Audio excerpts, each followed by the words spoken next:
अब हम आपको इंडिया टुडे कॉन्क्लेव में प्रधानमंत्री नरेंद्र मोदी के भाषण का एक विश्लेषण दिखाएंगे और आपको ये बताएंगे कि वो कौन लोग हैं जो मोदी सरकार की उपलब्धियों पर आलोचना का काला टीका लगा रहे हैं। लेकिन इस विश्लेषण की शुरुआत हम उस अंश से करना चाहते हैं जिसमें इंडिया टुडे ग्रुप के चेयरमैन और एडिटर इन चीफ और संस्थापक अरुण पुरी ने जब प्रधानमंत्री नरेंद्र मोदी से कहा कि जब से देश में उनकी सरकार बनी है तब से मीडिया बड़ा परेशान है क्योंकि कोई खबर लीक नहीं होती। तो जब इंडिया टुडे कॉन्क्लेव में प्रधानमंत्री मोदी आए तो सबको इंतजार था कि देखते हैं वो क्या कहते हैं। और जब इंडिया टुडे के ग्रुप के संस्थापक अरुण पुरी ने यह मजाक किया तो प्रधानमंत्री मोदी इस पर मुस्कुराने लगे। और प्रधानमंत्री मोदी उसके बाद जब आए तो उन्होंने कुछ ऐसा कहा कि पूरे हॉल में जितने भी लोग थे वो सब लोग मुस्कुराने लगे, हंसने लगे। तो प्रधानमंत्री मोदी का जो सेंस ऑफ ह्यूमर है वो भी आज आपको यहां देखने को मिलेगा। आप देखिए। सर, आप बुरा ना मानो तो मैं एक बात कहना चाहता हूं। मीडिया आपकी सरकार से बड़ी परेशान है। हां, आपकी सरकार की से कोई जानकारी लीक नहीं होती जैसे पहले सरकारों से होती थी। किसी को पता नहीं होता कि कौन आपका प्रेसिडेंशियल कैंडिडेट बनेगा। रीशफल का तो भूल ही जाओ। और राज्य में कौन बनेगा मुख्यमंत्री जब मौका आता है, कोई खबर नहीं।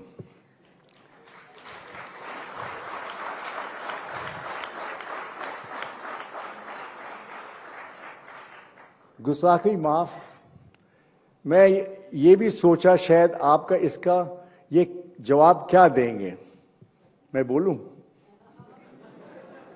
आप बोलेंगे अरुण भाई मैं आपकी दुकान क्यों चलाऊं।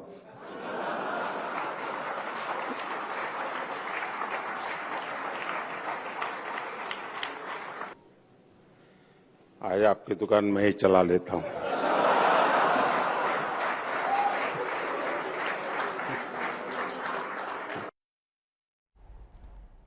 तो खास बात यह है कि प्रधानमंत्री मोदी जब बैठते हैं मंच पर और कोई दूसरा व्यक्ति कुछ कह रहा होता है तो वो बहुत ध्यान से एक एक शब्द सुनते हैं। ये उनकी बड़ी खास बात है। और जब अरुण पुरी ये बात कह रहे थे और ये मजाक उनके साथ कर रहे थे तो प्रधानमंत्री मोदी बड़े ध्यान से सुन भी रहे थे और मुस्कुरा भी रहे थे। और इसीलिए जब वो आए तो उन्होंने कहा कि चलिए आज आपकी दुकान मैं ही चला देता हूं। तो सबसे पहले तो जो शुरुआत हुई उनके संबोधन की वो इस जोक के साथ हुई, उनके एक सेंस ऑफ ह्यूमर के साथ हुई। फिर अब आपको दिखाते हैं इसमें एक और नई बात क्या देखने को मिली। इसी कॉन्क्लेव में इंडिया टुडे ग्रुप की वाइस चेयरपर्सन कली पुरी ने प्रधानमंत्री मोदी का परिचय सना नाम की उस न्यूज एंकर से कराया जो आर्टिफिशियल इंटेलिजेंस की टेक्नोलॉजी पर आधारित है, यानी एक वर्चुअल न्यूज एंकर है। और यह देश की पहली वर्चुअल न्यूज एंकर है। और जब इस वर्चुअल न्यूज एंकर ने अपना परिचय देते हुए प्रधानमंत्री मोदी का इंटरव्यू करने की इच्छा जताई तो इस दौरान भी प्रधानमंत्री मुस्कुराने लगे। लेकिन प्रधानमंत्री की जो मुस्कुराहट थी वो वर्चुअल नहीं थी, वो असली मुस्कुराहट थी। तो उनका जो सना नाम की इस वर्चुअल एंकर के साथ एनकाउंटर था वो भी आप देखिए। You said at one of our conclaves and it stuck with me, कुछ बनने का नहीं, कुछ करने का सोचो। Since you're a great believer of technology, Prime Minister, I thought you would enjoy meeting our newest anchor, Sana. She is our first AI anchor and I'd very much like you to meet her. Sana, come say hello. माननीय प्रधानमंत्री जी, हम आभारी हैं कि आप हमारे बीच आए। मेरी ऑन द जॉब लर्निंग अब शुरू हो गई है और 2024 तक मैं देश की सबसे अच्छी जर्नलिस्ट होने की कोशिश करूंगी। उम्मीद करती हूँ कि तब आपसे एक एक्सक्लूसिव इंटरव्यू करने का मौका मिलेगा। बहुत बहुत धन्यवाद।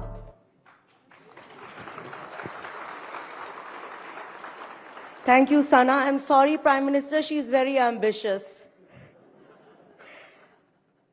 I'm sure, PM, you already have a few AI spokespersons in the making, ready for me, and I will be welcoming them in the Aaj Tak AI newsroom. तो सना ने जब ये बात कही कि एक दिन वो प्रधानमंत्री मोदी का इंटरव्यू करना चाहेंगी तो प्रधानमंत्री भी मुस्कुरा रहे थे और हॉल में जो लोग थे वो भी मुस्कुरा रहे थे, मुस्कुरा तो मैं भी रहा था, लेकिन मेरे मन में एक बात ये भी चल रही थी कि अगर सना कामयाब हो गई और अगर न्यूज रूम्स में वर्चुअल एंकर्स आ गए सना के जैसे, तो फिर हम जैसे लोगों का क्या होगा, यह भी एक बहुत बड़ा सवाल है। प्रधानमंत्री मोदी ने अपने संबोधन में, क्योंकि इंडिया टुडे ग्रुप देश का सबसे बड़ा मीडिया संस्थान है, इसलिए जाहिर है मीडिया के बारे में तो बात होनी ही थी, न्यूज के बारे में बात होनी थी, हेडलाइंस के बारे में बात होनी थी। और प्रधानमंत्री मोदी सोचकर आए थे कि आज इस इंडिया टुडे कॉन्क्लेव में थोड़ी न्यूज के बारे में भी बात करेंगे। तो उन्होंने बताया कि पहले किस तरह की मीडिया हेडलाइंस हुआ करती थी और अब किस तरह की मीडिया हेडलाइंस होती हैं, यानी देश में किस प्रकार की सरकार होती है और सरकार किस प्रकार का काम कर रही होती है, उससे तय होता है कि देश में कौन सी खबरें चलती हैं, मीडिया किस तरह की हेडलाइंस दिखाता है और मीडिया की हेडलाइंस में कैसे बदलाव आया है 2014 से पहले और 2014 के बाद। इस बात पर प्रधानमंत्री मोदी ने क्या कहा, यह पूरे देश को और मीडिया के लोगों को ध्यान से सुनना चाहिए। आज के इंडिया मूवमेंट की सबसे विशेष बात यह है कि आज इसमें प्रॉमिस के साथ साथ परफॉर्मेंस भी जुड़ गई है। यहां इतने वरिष्ठ लोग बैठे हैं, आपने तो 2014 से पहले की हेडलाइंस लिखी है, पढ़ी है, रिपोर्ट की है, और तब मेरा जैसा कोई दुकान चलाने वाला नहीं था। पहले क्या हेडलाइंस होती थी? इस सेक्टर में इतने लाख करोड़ रुपए का घोटाला, भ्रष्टाचार के विरुद्ध जनता सड़कों पर उतरी। आज क्या हेडलाइन होती है? भ्रष्टाचार के मामलों में एक्शन के कारण भयभीत भ्रष्टाचारी लामबंद हुए, सड़कों पर उतरे।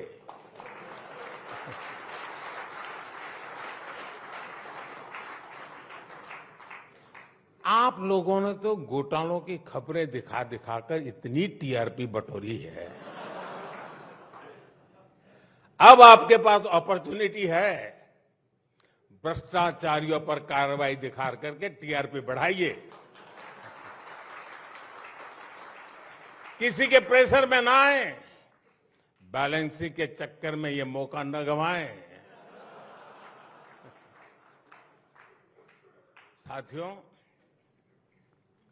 पहले शहरों में बम ब्लास्ट की हेडलाइंस होती थी, नक्सली वारदातों की हेडलाइन होती थी।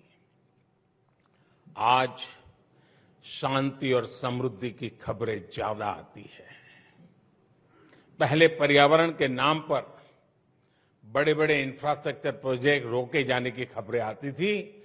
आज पर्यावरण से जुड़ी पॉजिटिव न्यूज के साथ ही नए हाईवे, एक्सप्रेसवे बनने की खबरें आती हैं।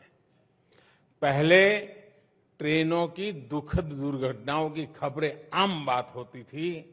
आज आधुनिक ट्रेनों की शुरुआत हेडलाइन बनती है। पहले एयर इंडिया के घोटालों की बेहाली की चर्चा होती थी। आज दुनिया की सबसे बड़ी एयरक्राफ्ट डील की खबरें दुनिया में हेडलाइन बनती है। प्रॉमिस और परफॉर्मेंस का यही बदलाव इंडिया मूवमेंट लेकर आया है। तो प्रधानमंत्री मोदी ने मीडिया को कैसे ज्यादा टीआरपी लेनी है उसका भी फॉर्मूला बता दिया और उन्होंने कहा कि खबरों को कैसे पेश करना है वो बताया उन्होंने, और कहा कि बैलेंसिंग के चक्कर में नहीं पड़ना चाहिए इस समय, और कैसे एक खबरों के मूड में जो बदलाव आया है वो उन्होंने बताया है। प्रधानमंत्री मोदी ने इसके बाद अपने 9 साल के नहीं, उन्होंने कहा 9 साल का तो बहुत लंबा हो जाएगा, सिर्फ 75 दिनों में उनकी जो उपलब्धि रही है इस साल में, अभी तक के जो 75 दिन हैं वो उन्होंने बताई। और उन उपलब्धियों की सूची इतनी लंबी थी कि शायद वो इतनी लंबी थी कि हमारे लिए भी अगर हम यहां पर वो पूरा दिखाएंगे तो शायद प्रोग्राम का, शो का समय समाप्त हो जाएगा। लेकिन ये सारी उपलब्धियां बताने के बाद उन्होंने विपक्ष की भी नाम लिए बिना आलोचना की, और राहुल गांधी का हमें लगता है इशारा राहुल गांधी की तरफ था जब उन्होंने कहा कि सरकार इतना अच्छा काम कर रही है, विकास के काम कर रही है, लेकिन इतनी सारी उपलब्धियों पर भी कुछ लोग ऐसे हैं जो काला टीका लगा देते हैं। जब देश आत्मविश्वास से भरा हो,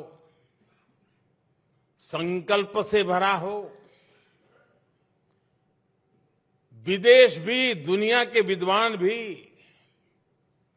भारत को लेकर आशावान हो, इन सब के बीच निराशा की बातें, हताशा की बातें, भारत को नीचा दिखाने की बातें, भारत का मनोबल तोड़ने की बातें भी होती रहती है। अब हम जानते हैं